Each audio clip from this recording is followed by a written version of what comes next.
Derrière le sourire affiché par le vice-premier ministre chinois à l'issue des négociations, la pression américaine mise sur la Chine est considérable. Les deux pays ont trouvé un accord sur de nombreux points, mais pour être honnête, il reste des divergences. Aucune difficulté ne peut nous intimider tant que nous gardons notre foi. C'est une bonne chose pour un grand pays d'affronter des obstacles dans son développement. C'est une occasion de tester nos capacités. Le président américain n'a pas assoupli sa position. Il a annoncé l'augmentation des tarifs douaniers sur les produits chinois.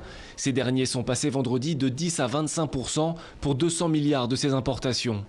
Il a également lancé la procédure pour étendre ces taxes à l'ensemble des importations en provenance de Chine, qui représentent au total près de 540 milliards de dollars.